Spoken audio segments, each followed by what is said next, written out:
اور عزیز طلبا، آقا کریم صلی اللہ علیہ وسلم کی سیرت طیبہ اور مطہرہ کے تذکرے چل رہے ہیں۔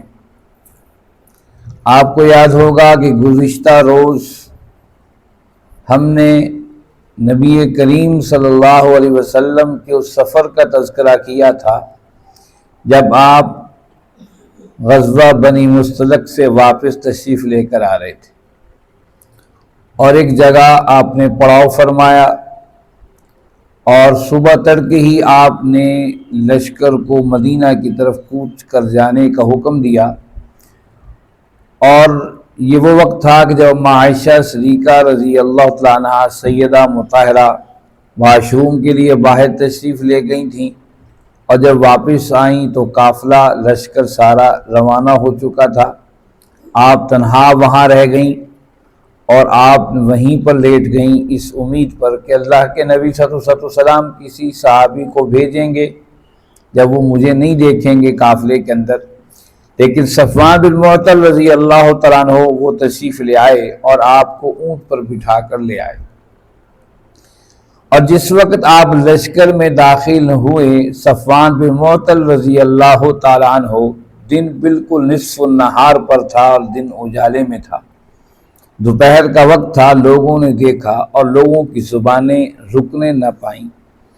منافقین کو موقع مل گیا نبی کریم صلی اللہ علیہ وسلم کی ذات اقدس پر کیچڑ اچھالنے کا۔ اس وقت دشمنوں کو کوئی ایسی بات نہیں ملتی ہے تو پھر کردار کے اوپر انگلی اٹھائی جاتی ہیں تاکہ اس انسان کو جس کی دعوت معاشرے کے اندر خیر کا پیغام پہنچا رہی ہے، اس دعوت کو ہی ختم کر دیا جائے۔ شروع سے دشمن کا ہتھیار ہے اور دشمن اس ہتھیار کو استعمال کرتا آیا ہے، کل بھی اور آج بھی۔ اما عائشہ صدیقہ رضی اللہ تعالیٰ فرماتی ہیں، بخاری اور مسلم کی حدیث سے آپ فرماتی ہیں، مجھے اس بات کا علم نہیں تھا۔ اللہ کے نبی صلی اللہ علیہ وسلم مسلسل یہ باتوں کو سنتے رہے یہاں تک کہ لشکر مدینہ کے اندر پہنچ گیا اور مدینہ کی عجیب فضا بن گئی، زبان سے زبان چلتی چلی گئی، ہر چوک و چوراہوں پر یہی تذکرے، یہی باتیں۔ اللہ کے نبی صلی اللہ علیہ وسلم نے پریشان ہو کر ارادہ فرمایا کہ صحابہ سے مشاورت کی جائے۔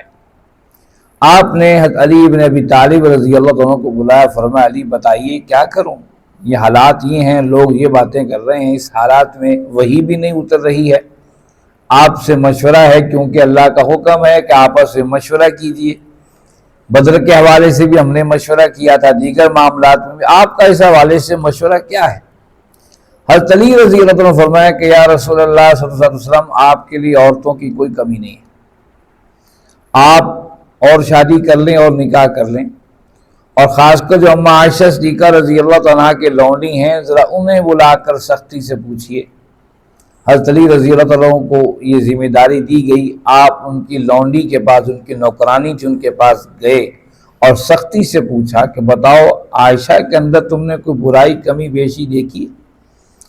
انہوں نے روتے ہوئے جواب دیا، یہ تو دیکھا ہے کہ آٹا گوندتے گوندتے اما عائشہ سو جائیں اور بکری آٹا کھا جائے، یہ تو ممکن ہے، لیکن اتنی بڑی بات کہ آپ کے کردار پر لوگ انگلی اٹھائیں، یہ قطعاً ماننے کی بات۔ آپ نے ابو بکر صدیق رضی اللہ تعالیٰ عنہ سے مشورہ کیا، ابو بکر صدیق نے فرمایا یا رسول اللہ، میری بیٹی ہیں، آپ کی بیوی ہیں، جو آپ فیصلہ کرنا چاہیں مجھے وہ منظور۔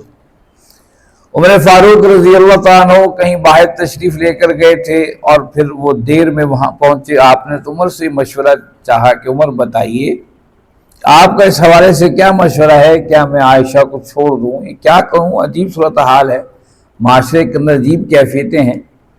حضرت عمر فاروق رضی اللہ تعالیٰ عنہ دو ٹوک الفاظ میں بات کہی، کمال ہے، یہ مراد پیغمبر تھے اور اللہ کے نبی صلی اللہ علیہ وسلم کی زبان اقدس سے بارہا یہ نکلا، لا نبی یا بعدی، میرے بعد کوئی نبی نہیں ہے، لو کان نبی عمرا، اگر میرے بعد کوئی نبی ہوتا تو عمر ہوتا۔ اور قرآن مجید کے اندر 18 مقامات ایسے ہیں کہ جو عمر فاروق رضی اللہ تعالیٰ عنہ کہے، اللہ رب العزت نے اسی طریقے سے وحی کے احکام اتار دیے۔ آپ فرمایا یا رسول اللہ صلی اللہ علیہ وسلم اگر شادی آپ نے اپنی مرضی سے کی ہے تو آپ کو اختیار ہے، طلاق دے دیں یا بسا لیں۔ اگر شادی آپ نے اپنے رب کی مرضی سے کی ہے تو رب جو فیصلہ کرے آپ وہی دیکھیں۔ اللہ کے فرمایا کہ عمر آپ نے بات صحیح کی۔ اچھا اماں عائشہ فرماتی ہیں کہ مجھے تو باہر صورتحال پتہ نہیں تھی مدینے میں کیا چل رہا ہے، لیکن ایک بات میں غور کر رہی تھی۔ ایک تو یہ فرماتی جو ہی میں واپس آئی مجھے بخار ہو گیا اور میں گھر کے اندر ہی رہی۔ اس بخار کی کیفیت میں نے دیکھا کہ اللہ کے نبی صلی اللہ علیہ وسلم کی توجہ میری طرف کم ہو گئی ہے۔ جب بھی میں بیمار ہوتی تھی اللہ کے رسول بار بار میرا پتہ دن میں کئی بار کرنے آتے تھے، اب 2 دن گزر جاتے ہیں پتہ ہی نہیں کرنے آتے۔ فرماتے یہ بات تو میں نوٹ کر رہی تھی کوئی معاملہ ہے، لیکن مجھے اتنا پتہ نہیں تھا کہ پورے مدینے کے اندر ایک عجیب معاملہ چل رہا ہے۔ فرماتے کوئی طبیعت بہتر ہوئی تو میں اپنی خالہ کے ساتھ باہر نکلی واش روم کے لیے، واپس میں آ رہی تھی کہ میری خالہ کا پاؤں جو ہے اپنے چادر میں پھنسا اور وہ گر گئی، اور گرتے ہی فرمایا کہ اللہ مستہ کو غارت کرے، اللہ مستہ کو غارت کرے۔ اماں عائشہ ٹھٹکی فرمایا کہ خالہ آپ کا بیٹا جو مستہ ہے وہ تو بدری صحابی ہے، میدان بدر میں ساتھ رہا ہے، اور وہ تو بڑا اچھا ساتھ اللہ حضور صلی اللہ علیہ وسلم کا ساتھی، آپ اسے بددعا دے رہی۔ تمہارا بیٹی تجھے نہیں معلوم کہ اس نے کیا کیا لوگوں کے ساتھ پھر کر کیسی کیسی باتیں کر رہے ہیں۔ فرمایا کیا ہو گیا؟ پھر ام مستہ رضی اللہ تعالیٰ نے اماں عائشہ صدیقہ فرماتی مجھے بتایا کہ میرے بارے میں مدینہ میں کیا حالات چل رہے ہیں۔ فرمانے لگی یہ تم کہتے روتے روتے میری تو حالت ہی غیر ہو گئی۔ اللہ کے نبی صلی اللہ علیہ وسلم تشریف لائے تو میں نے کہا کہ یا رسول اللہ میں اپنے اماں ابا کے گھر جانا چاہتی ہوں، اگر آپ اجازت دیں۔ فرمائے ٹھیک ہے۔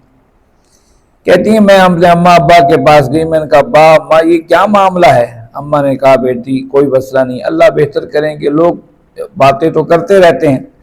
فرماتی ہیں میرے 2-4 دن جو گزرے اپنے ماں باپ کے روتے ہی گزر گئے، یہاں تک ایک دن اللہ کے نبی صلی اللہ علیہ وسلم تشریف لائے اور فرمایا کہ عائشہ میں تم سے کچھ بات کہنا چاہتا ہوں۔ فرماتے ہیں کہ میرے قریب آئے، کہا کہ میری والدہ بھی بیٹھی تھی، میرے والد بھی بیٹھے تھے، کہا عائشہ انسان ہے، کمی کوتاہیاں انسان سے ہو جاتی ہیں، تم مجھے صحیح بات بتا دو تاکہ رب سے میں توبہ استغفار کروں۔ فرماتی ہیں کہ میں لیٹی ہوئی تھی، اماں عائشہ فرماتی ہیں رضی اللہ تعالیٰ میں اٹھ کے بیٹھ گئی۔ میں نے کہا یا رسول اللہ صلی اللہ علیہ وسلم اگر میں کہوں کہ یہ غلطی مجھ سے نہیں ہوئی تو لوگ میری بات ماننے کو تیار نہیں ہوں، اگرچہ بات حقیقت ہے، اگر میں کہوں مجھ سے غلطی ہو گئی اگرچہ یہ کوئی بات نہیں ہے لیکن اس بات کو لوگ تسلیم کر لیں۔ اور پھر فرماتے ہیں میں رونے لگی، میں نے کہا میرا معاملہ تو یوسف کے ابا جیسا ہو گیا جب ان کے بھائیوں نے کنویں میں پھینک دیا تھا، تو انہوں نے کہا فصبر جمیل واللہ المستعان علی ما تصفون، بس میں صبر کروں گا۔ یہ قرآن مجید سے یوسف کی آیات ہیں، کہتی ہیں میں نے وہ آیات پڑھی کہ بس میں صبر کروں گی اور اللہ سے اس کا اجر لوں گی، اور اللہ مجھے محفوظ رکھے جو یہ میری مدد کرے جو یہ لوگ باتیں کر رہے ہیں۔ اس کے بعد فرماتی ہیں میں نے اللہ کے رسول کی طرف کمر کر لی اور دیوار کی طرف منہ کر کے رونا شروع کر دیا۔ فرماتی ہیں میں رو ہی رہی تھی کہ میری والدہ بھاگیں اور میرے منہ پر ہاتھ رکھ لیا، میں اپنے رب سے مناجات کر رہی تھی اللہ تو ہی اس معاملے میں میرا سہارا ہے۔ اور جب میری ماں نے میرے منہ پہ ہاتھ رکھا تو میں نے کہا ماں کیا بات ہے؟ کہا دیکھو اللہ کے نبی صلی اللہ علیہ وسلم کی طرف۔ کہتی میں نے مڑ کر دیکھا آپ پر وحی کی کیفیت تھی، آپ کا چہرہ سرخ ہو رہا تھا اور ماتھے سے پسینے قطرہ قطرہ کر کے گر رہے تھے، یہ آپ کی وحی کا انداز تھا۔ جب وحی مکمل ہوئی فرما عائشہ مبارک ہو اللہ نے تمہاری برات کا اعلان کر دیا ہے، اللہ نے تمہاری عزتوں کا اعلان کر دیا ہے، اللہ نے تمہاری رفتوں کا اعلان کر دیا ہے۔ اور سورہ نور کی آیات پڑھ کر سنائی، فرماتی ہیں کہ میں سوچ رہی تھی میرے حق میں ایک آیت اترے گی، یہ تو 18 آیات اللہ نے میرے حق کے اندر اتاری۔ جب یہ بات ہو گئی تو ماں نے کہا اٹھ میری بیٹی، اٹھ کر شکریہ ادا کر اپنے نبی کا۔ اماں عائشہ فرماتی ہیں چونکہ ہم دیکھو اماں عائشہ حضور کی بیوی بھی ہیں، ایک بیوی کا بھی اپنا مزاج ہوتا، فرمایا میں ان سے معافی نہیں مانگوں گی، میں اپنے رب کا شکر ادا کروں گی جنہوں نے میری اس موقع پر میری عزت و احترام کو برقرار رکھا۔ اور پھر یہ بڑے اہم معاملے تھے، یہ پورے پھر مدینہ کے اہل ایمان کو پتہ چل گیا۔ سو نور کے اندر ہی جو تہمت لگاتے ہیں، جو بہتان لگاتے ہیں، ان کی سزا کا حکم ہے۔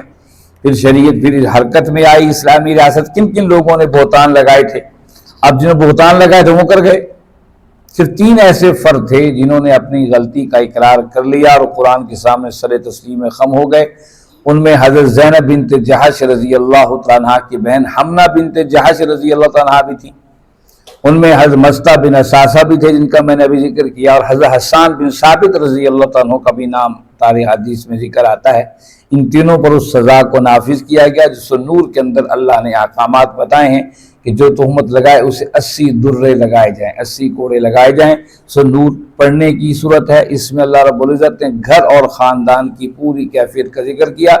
اللہ رب العزت نے یہ تک پھر اس میں ذکر کیا کہ یہ بتاؤ کہ معاشرے اس حد تک اخلاق سے گر گئے کہ 2 فرد اگر کہیں جا رہے ہیں تو ہمارے ذہن میں الٹی سیدھی دماغ میں چلنی شروع کر دیں. اسی موقع پر بہت سے ایمان کے نقوش بھی سامنے آئے. وہ ایمان کے تذکرے انشاءاللہ ہم کل کریں گے. اس واقعے کے اندر جب واقعات چل رہے تھے کچھ ایمان کے نقش بھی ایسے تھے جن لوگوں کے ایمانوں کو تازہ کر دیا. ہم ان کا تذکرہ آئندہ کریں گے. آئیے قرآن مجید کو